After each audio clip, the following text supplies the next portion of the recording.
कुछ भी हो जिंदगी में मायूस मत होना, किसी भी वक्त तेरा नाम बन सकता है। अगर हौसले हों बुलंद, इरादे हों पक्के, तो अखबार बेचने वाला बच्चा भी कलाम बन सकता है। जय हिंद साथियों, मैं व्याख्याता संतवीर सिंह आपका स्वागत करता हूं। आज पेपर हॉल में, क्योंकि परीक्षा के 2 दिन आपके पास शेष बचे हैं और इसके अलावा ये किसी भी भर्ती परीक्षा के लिए कॉमन बातें हैं। आपका फर्स्ट ग्रेड अभी है तो इसके अलावा जो भी भर्ती परीक्षा है सबके लिए कॉमन बातें हैं। सबसे बड़ा मसला होता है नेगेटिव मार्किंग से कैसे बचा जाए और ओएमआर भरते समय क्या बातें ध्यान रखनी चाहिए। एक तुक्का शब्द काफी प्रचलित रहता है। मैंने अभी तक मैं एग्जाम दे रहा हूं, जिस इंटरव्यू की कर रहा हूं उसके बाद भी मैंने एक एग्जाम दिया, उसका भी रिजल्ट आना है। स्कूल लेक्चरर के बाद मैंने जितने 2-3 एग्जाम दिए वो सारे मेरे क्लियर हुए। तो उस समय मेरे जो भी पेपर है ना, मैं पेपर हॉल में बातें लिख लेता हूं कि ये प्रश्न पढ़ते समय मेरे दिमाग में क्या चीज आई और मेरे ये प्रश्न आते हुए गलत हुए तो क्यों हुए, क्या मिस्टेक रहती है। सुनी सुनाई बातें नहीं, सारी प्रैक्टिकली मेरे पास मैंने कोई 15 बातें ऐसी बनाई हैं जो पेपर हॉल से एक दिन पहले 3 बातें जो हैं जिनका ध्यान रखना है, और पेपर वाले दिन पेपर हॉल में एंट्री होते समय ओएमआर में पहला गोला भरने से लेकर अंतिम गोला जो आपका अंतिम उत्तर है वो भरने तक का जितना सफर है, एक एक बिंदु पर अपने इन 15 बातों के माध्यम से डिस्कशन कर लेंगे। और अगर आपने ये मिस्टेक नहीं की तो तैयारी, बहुत बार ऐसा होता है तैयारी होने के बावजूद आते हुए प्रश्न हम गलत कर जाते हैं और दूसरों से पिछड़ जाते हैं। और अब आरपीएससी का पैटर्न बहुत सारा चेंज हो चुका है, तो उसको मद्देनजर रखते हुए रिस्क कहां लेनी है, कब लेनी है, और ये सारी बातें करते हैं अपने। और स्टार्ट करते हैं पहले पॉइंट से। ये पॉइंट हमारे पास मैंने जो बनाया है, पेपर से मैंने 2 पार्ट में बांट लिया इन बातों को। और एक हमारे पास बिंदु है पेपर से पूर्व हमने क्या करना है और पेपर के बाद हमने क्या करना है, इन बातों को हमने नोट डाउन किया है। यह है कि पेपर से एक दिन पूर्व, ये एक मिस्टेक मैंने अभी की जिस इंटरव्यू की मैं तैयारी कर रहा हूं असिस्टेंट प्रोफेसर में, और वो लिखित एग्जाम में मैंने जीवन में एक ही बार मिस्टेक की और मैं आपको वो मिस्टेक करने से रोकूंगा। वो मिस्टेक क्या है? सेंटर दूर होने की स्थिति में हम क्या करते हैं, अक्सर या तो सोच लेते हैं कि पेपर हमारा इतने बजे है तो पेपर से 3-4 घंटे पहले अक्सर क्या है पहुंचने का सोच लेते हैं। एक बात बता देता हूं आपको, ये बात शुरू करने से पूर्व, कि आपकी आर्थिक कंडीशन बहुत ज्यादा डाउन हो सकती है, लेकिन आप ये सोचें कि आप जिसके लिए इतने समय से पढ़ते आ रहे हैं, आपका कोई बढ़िया रूम लेके रहने में एक दिन कोई 1000, 1500, 2000 लग जाएगा, कोई दिक्कत नहीं, पैसे उतारे जा सकते हैं। लेकिन पेपर हॉल में जाने से एक दिन पूर्व वाली आपके पास भरपूर नींद होनी चाहिए। अगर वो नहीं है ना, उसके साथ कोई समझौता मत करना। हम समझौता क्या कर लेते हैं, हम ये देखते हैं फोन इधर उधर से कि वहां सेंटर है, चलो पूछ लेते हैं, कोई दोस्त रहता होगा, गर्ल्स की कोई रिश्तेदार सहेलियां रहती होंगी कोई, है ना, इस तरह से, और हम कंप्रोमाइज कर लेते हैं और वहां जाते हैं। वहां फिर हम दोस्तों के साथ हैं तो लेट तक थोड़ा बैठे रहते हैं, बातें करते हुए लेट तक बैठे रहेंगे। कोई कंडीशन ऐसी हो गई, मेरे साथ ऐसी कंडीशन हुई कि मैं खुद भुक्तभोगी हूं। हमारे क्या है कि लाइट जो है कट हो गई थी, फिर लाइट 2-3 बजे तक मैं सोया ही नहीं था, और मॉर्निंग में जो पेपर था दूसरी शिफ्ट का, उसमें मेरे को फिर नींद आई खूब सारी। फिर भी चलो इंटरव्यू के लिए स्कोर, अगर मैं सोचता हूं कि अगर वो मेरा बहुत अच्छा होता पेपर, तो मेरे को नींद ना आती सेकंड पेपर में, तो मेरा स्कोर इतना अच्छा होता कि इंटरव्यू में अगर मेरे को 1-2 नंबर भी मिलते तो मैं श्योरिटी से कह सकता था अपना सिलेक्शन पक्का है। अभी भी खैर मेरिट से मेरे पास 26-27 ज्यादा है, पर वो फिर कुछ भी हो सकता है उसमें। सेंटर दूर हो तो एक दिन पूर्व पहुंचे आप, इस बात का ध्यान रखें। मेरी एक इस बात से आप समझ गए होंगे, क्योंकि जिसके लिए आपने इतना समय लगा दिया उसके लिए कोई 1000, 2000, 3000 रुपए लग जाते हैं, कोई दिक्कत नहीं, आप उस पैसे को चुका सकते हैं। लेकिन एक दिन पूर्व की भरपूर नींद ना हुई तो आपका पेपर जो है गड़बड़ हो जाएगा। ये बिल्कुल 100% सत्य बात है। दूसरी ये बात, इससे जुड़ी हुई बात है, भरपूर नींद, शांत रहे। पेपर से एक दिन पहले किसी तरह की कोई हड़बड़ाहट नहीं, आपको कोई ये भी पढ़ लूं, क्योंकि पेपर से पूर्व अब जो दिन आपके चल रहे हैं इन दिनों में आपको ये लगेगा कि मेरे तो कुछ याद ही नहीं है, और ऐसे लग रहा है सब कुछ भूल गए। तो ये हड़बड़ाहट है, हड़बड़ाहट नहीं। पेपर से एक दिन पूर्व कुछ भी, ये आप पेपर हॉल में पहुंच गए, शाम का समय है, शाम को आपने खाना खा के सो जाना है। ये नहीं कि चलो 10-11 तक ये बातें, ये चीजें देख लूं, नहीं। पेपर में आपका पूर्व में जो पहले पढ़ा हुआ है वही काम आता है। एक दिन पहले जो आपने पढ़ा वो मुझे लगता है कि नहीं, ऐसा नहीं करना चाहिए। चलिए दूसरी, ये तो बात हो गई पेपर हॉल में जाने से पूर्व की स्थिति है आपकी। फिर है पेपर हॉल में, और इस पे भी अपने बात करनी है कि हाँ, पेपर आपका दूर है, पहला पेपर 23 तारीख को और सब्जेक्ट का आपका 3-4 दिनों बाद है।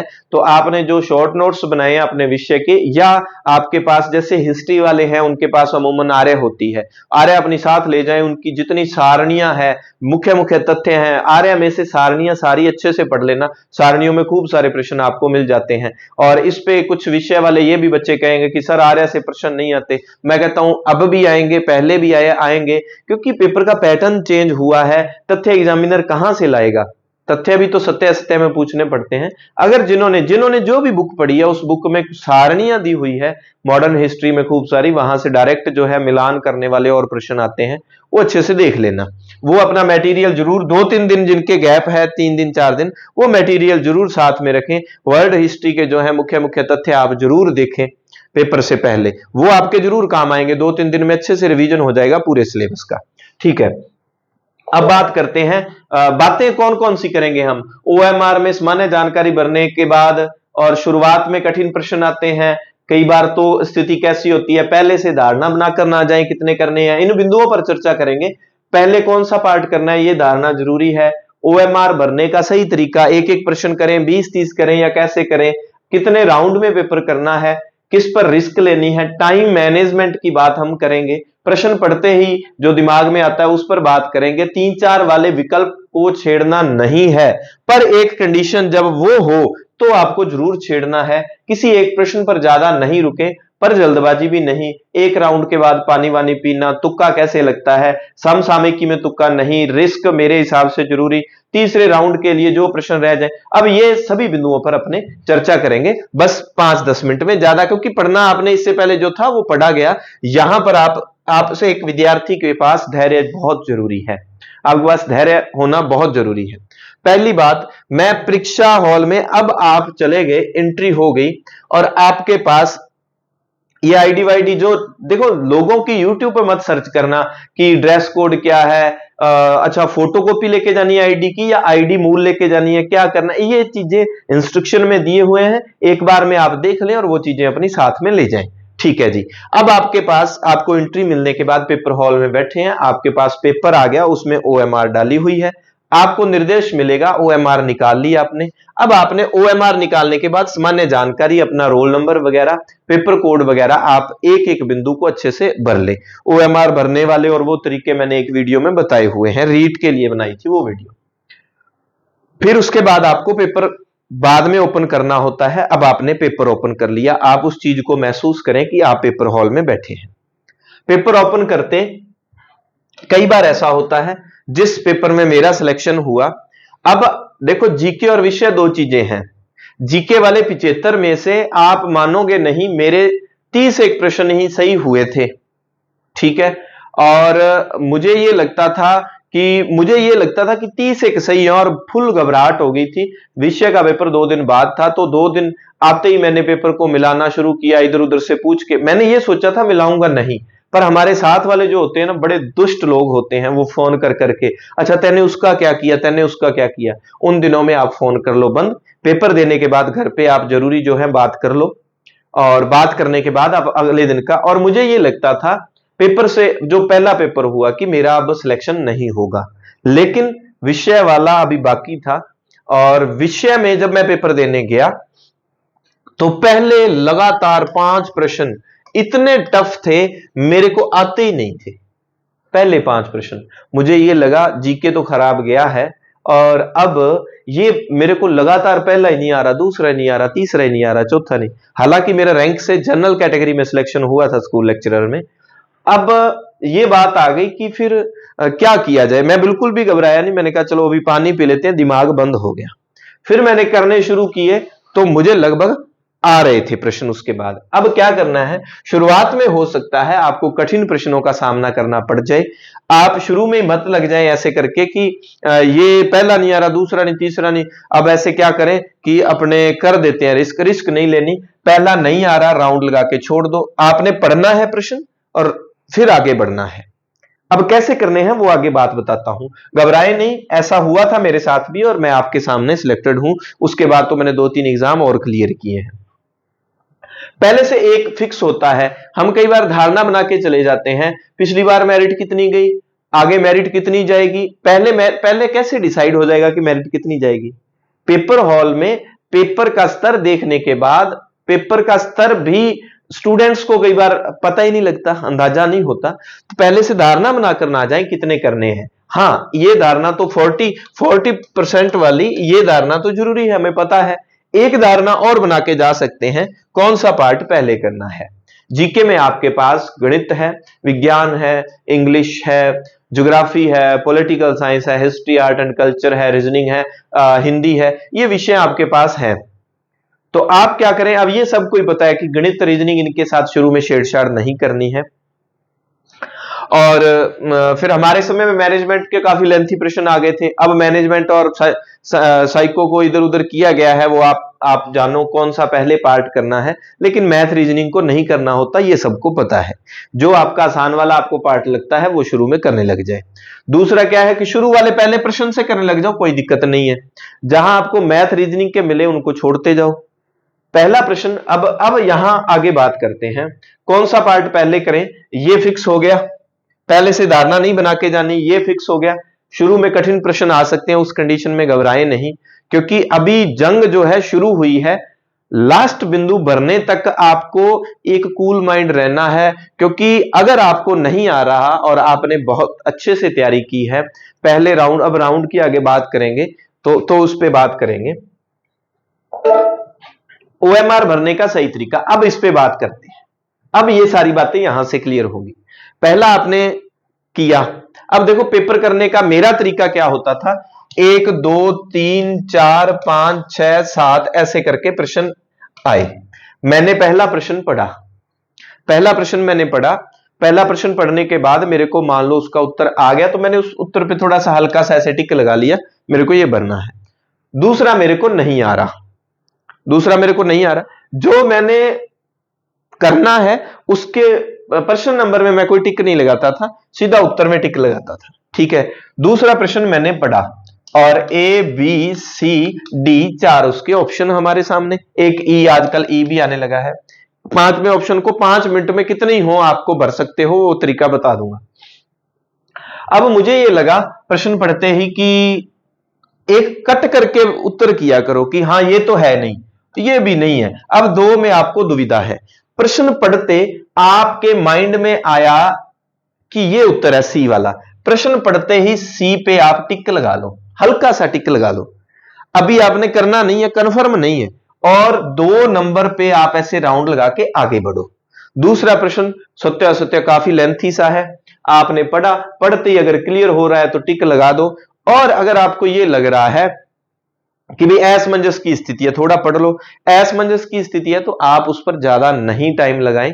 ठीक है, जल्दबाजी नहीं करनी, पर एक प्रश्न पे ऐसे ही नहीं है कि आप टिके ही बैठे हो, आपका समय जा रहा है, तो वहां ऐसा होगा। 5 नंबर प्रश्न पे करते करते आपके साथ ऐसा हुआ, 5 नंबर प्रश्न आपने पढ़ा, आपको 4 ही ऑप्शन नहीं आ रहे।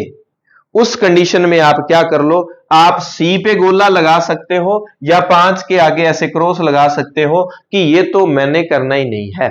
पूरे पेपर में पहला पेपर प्रश्न जो है आपका फर्स्ट ग्रेड की बात करें तो 75 का, किसी में 100 प्रश्न का पेपर होगा, ग्रेड सेकंड में, थर्ड में, ऐसे अलग अलग होंगे, है ना, जीके के विषय के अलग।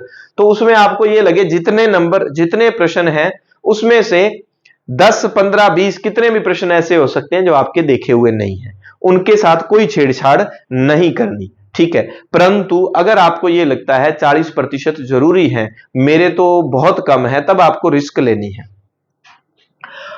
इस तरह से आपने सीधे सीधे टिक फास्ट फास्ट आप करते गए, ये लगा दिया, ये लगा दिया, आपने 20-30 जो है प्रश्न पढ़ लिए और उन पे आपने फास्ट फास्ट टिक लगा दिए। मान लो आपने 30 प्रश्न पढ़े, ठीक है, 30 प्रश्न में से आपने टिक लगा के 15 प्रश्न जो है ना आपने डायरेक्ट निकाल लिए 30 में से।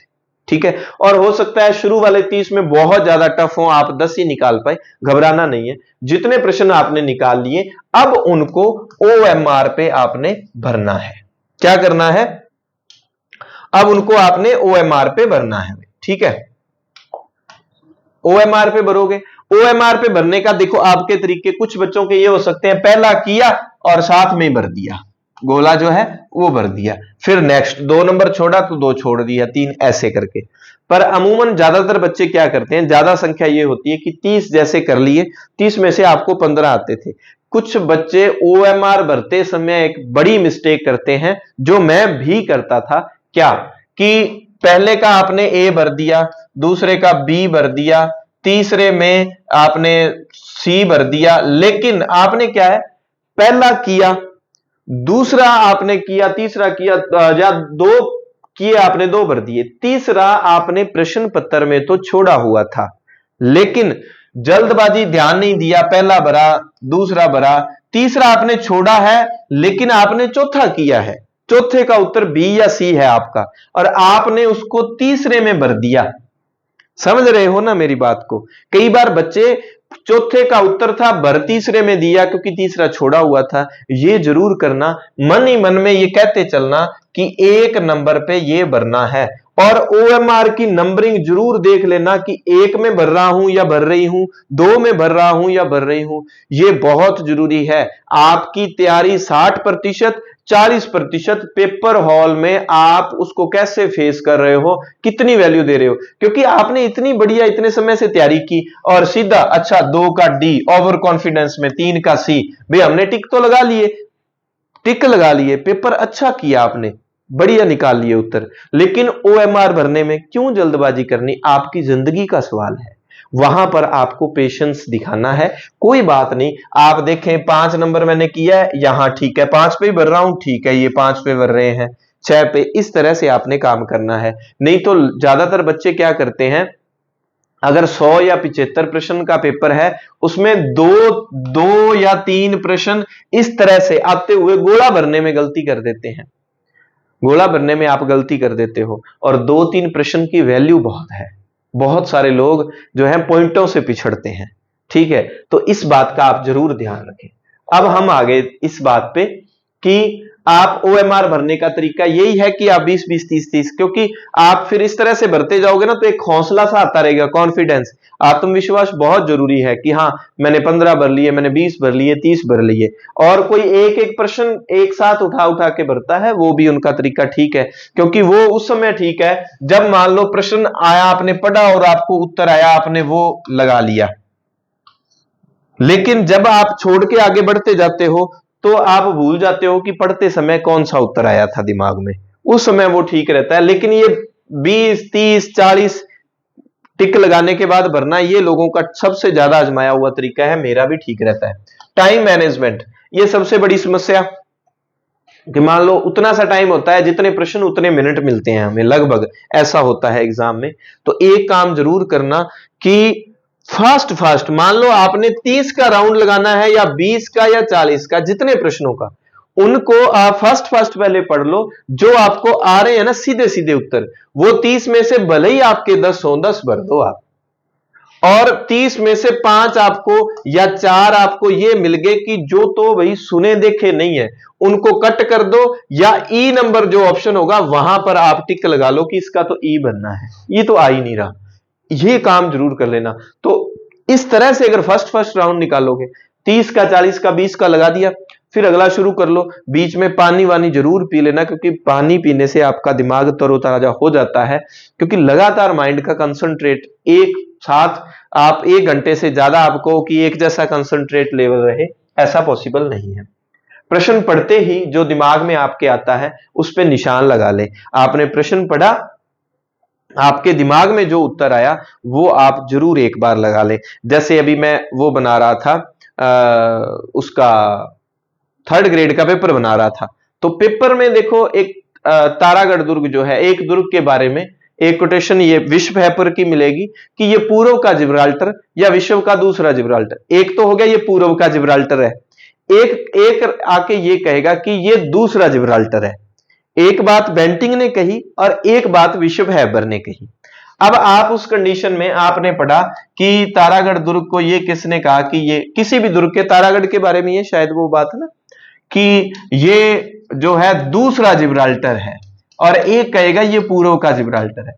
अब ऑप्शन में विशव हैबर की, अच्छा जो एग्जामिनर होगा वो दोनों ही देगा, विशव हैबर भी देगा और विलियम बेंटिंक भी देगा, अबुल फजल और कैसा भी दे सकता है।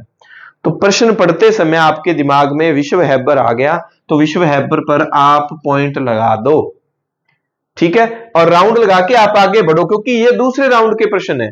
देखो जो सीधे आ रहे हैं वो तो साथ के साथ टिक करो और 30 का बंडल होने के बाद आप गोले भर दो, लेकिन जो दुविधा वाले हैं कि दो दो ऑप्शन में आपको दिक्कत है, उनको आप राउंड लगा के छोड़ते जाना और दोबारा दूसरे राउंड में दो दो ऑप्शन में से आपको उठाने होते हैं। जब तो हम अक्सर क्या करते हैं, जब दूसरे राउंड के लिए आते हैं ना, और सही उत्तर मान लो विशव हैबर आपके पास, और एक ऑप्शन आपके पास जो दुविधा वाला वो बेंटिंक, विलियम बेंटिंक है।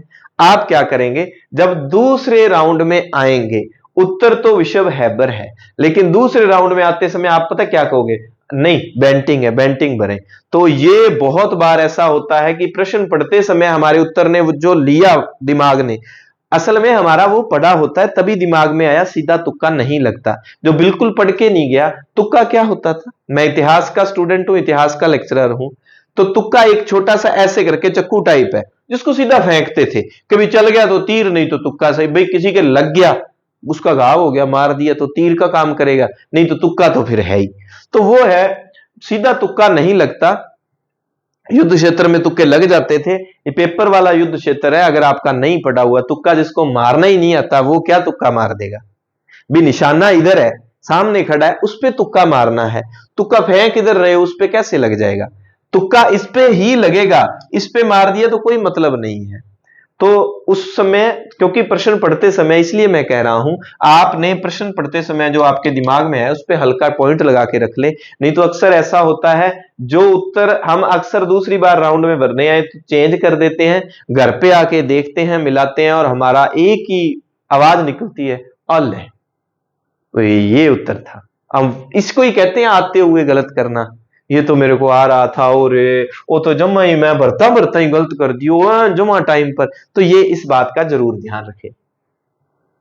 और फिर आता है कि 3 या 4 विकल्प वाले जो आपको ऐसा है कि आपने देखे सुने ही नहीं है, चारों विकल्प में आपको नहीं आता, वहां आपने कलाकारियां नहीं करनी, नहीं भले ही आपके 45-50% ही सही हो रहे हैं, जीके वाले बात करें तो उस समय, क्योंकि सब्जेक्ट में आपने अच्छा पढ़ा होता है, सब्जेक्ट में आपका स्कोर 50% से ऊपर जा सकता है, नॉर्मल सी बात है, 60, 70, 75, और 75 से ऊपर, कभी 70 से ऊपर मेरिट नहीं जाती आसान पेपर बनने पर भी।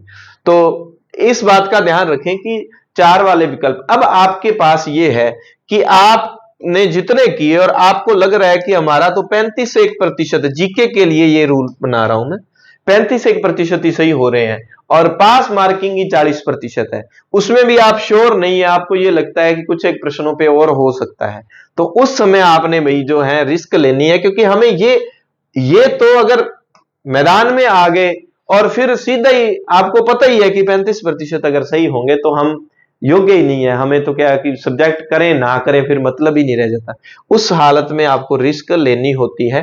अन्यथा सबसे पहला काम, धारणा कुछ भी नहीं बना के जानी, ये बना के जरूर जानी है कि मेरे को 40% जो है वो अपना जोड़ घटाव करके कि इतने प्रश्न मेरे सही होने चाहिए, तो सबसे पहला काम आपने वो कर लेना है। पूरे पेपर में आप करोगे 30-30 के या 20-20 के बंडल बना के, मान लो 75 क्वेश्चन है तो आपने उसका बना के अपना एनालिसिस की इतने तो 40% हो जाएंगे मेरे को करने हैं पूरे 75 में से।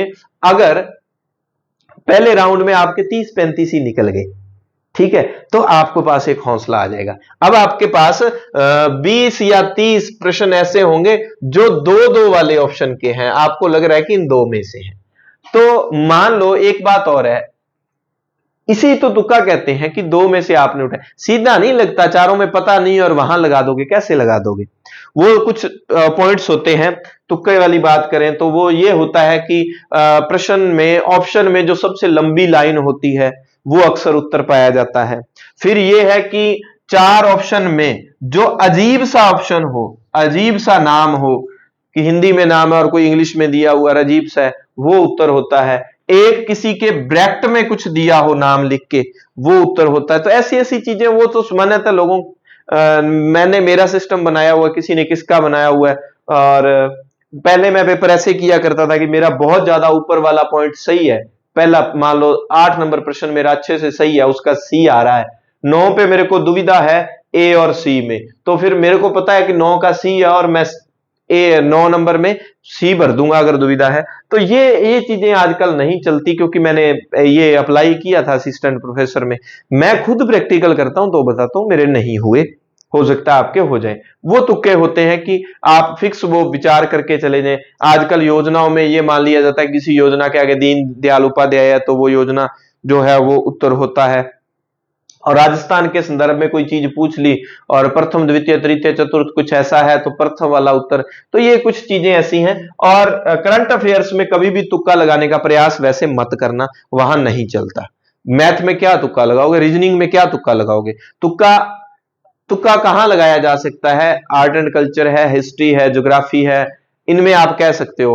अगर इनमें ही तुक्का चलता है, मैथ साइंस और उनमें नहीं चलता, तो इसका मतलब तुक्का वहां चलता है जहां आपका पड़ा हुआ होता है।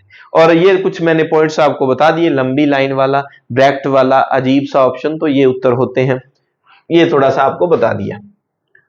किसी एक प्रश्न पर ज्यादा नहीं रुके। जल्दबाजी तो देखो जिंदगी का सवाल है, जल्दबाजी तो करनी नहीं है, पर यह भी नहीं कि डेरा डाल के मालगाड़ी बन गई, प्रश्न पड़ा ऐसे करके और लगे हुए हैं। मैथ को तो आपने सबसे लास्ट में लेना है, बहुत सारे बच्चे मैथ को स्किप करते हैं, लेकिन जिन्होंने पढ़ा है तो वो भी चाहे कितना ही अच्छा है, आप मैथ को लास्ट में लें, भले ही आपका दिमाग बहुत खतरनाक वाला है तो नहीं, आप बिल्कुल लास्ट में ही करें उसको। एक राउंड के बाद प्रयास करें कि पानी पी ले, कोई 1 मिनट में आप कुछ नहीं होने वाला, पानी पी लें। 10 मिनट आपको ई ऑप्शन भरने के लिए अलग से दिए जाते हैं, तो निश्चिंत रहें आप 5वां ऑप्शन भरने के लिए, तो उस पर जरूर ध्यान रखें। तुक्का कैसे लगता है ये मैंने बात बता दी आपको, पढ़ा हुआ होगा तो ही तुक्का लगेगा, सीधा नहीं कि 4 ऑप्शन 5वां तो ई है, 4 में से आपने कोई टिक कर दिया और लग गया, ऐसा पॉसिबल बहुत कम, 0.0% चांसेज हैं। हाँ, आपने कोई बड़ा कोई पीर पैगंबर जो है आपके ऊपर कृपा कर रहा है तो वो अलग बात है, बाकी मैं नहीं मानता।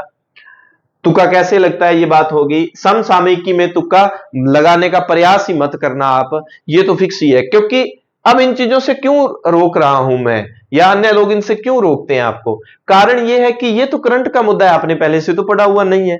तुक्का वहीं लगता है, तुक्का नहीं होता असल में, वो होता है कि हमने पूर्व में कहीं ना कहीं पढ़ रखा होता है, समझ गए। रिस्क मेरे हिसाब से जरूरी, पर अति नहीं।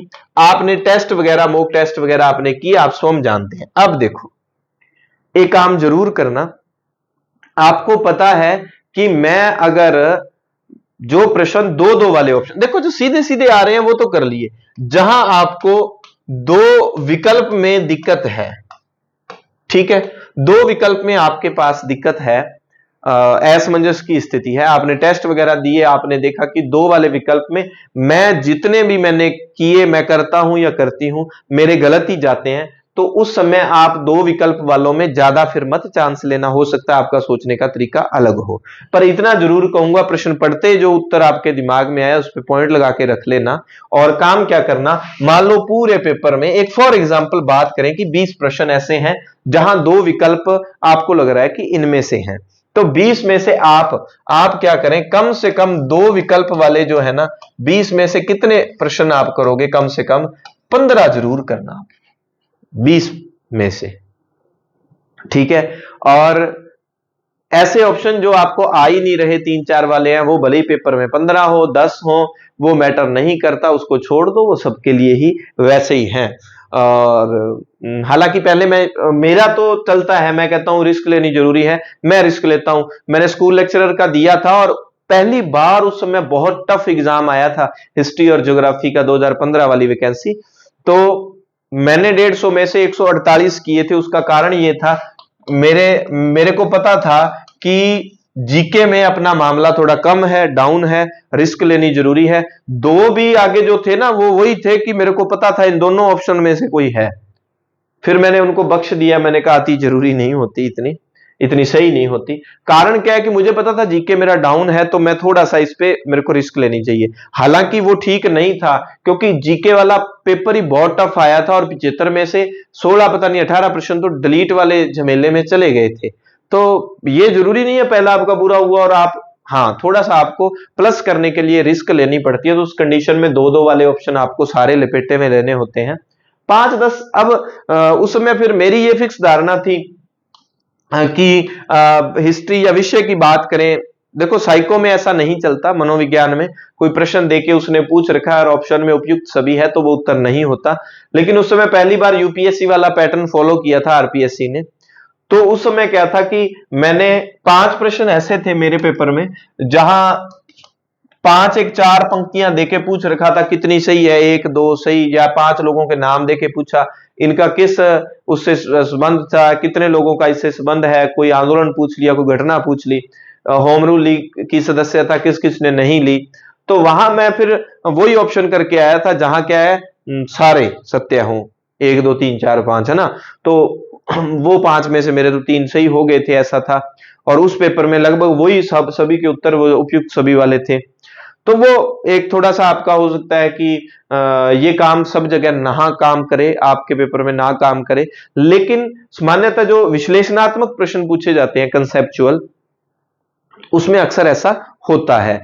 मिलान करने वालों में आप जरूर रिस्क लेना, मिलान करने वालों में, क्योंकि चीजें जो है 2 वाला ऑप्शन आपके पास होता है और उसमें सही होने के चांसेस ज्यादा होते हैं। ठीक है, इस बात का जरूर ध्यान रखना। और रिस्क का आपको अपना पता है कि आप टेस्ट में अगर रिस्क लेते थे आपका नुकसान हो रहा था, पेपर में आप ज्यादा नहीं, पूरे पेपर में आपके 12-15 गलत हो रहे हैं, वो हाईएस्ट एक है, उससे ज्यादा नहीं जाने चाहिए। क्योंकि नेगेटिव आपके कितने के ले जाएंगे वो, उससे ज्यादा मान लो 35-35 30 आपके नेगेटिव, तो थोड़ा सा वो गलत है।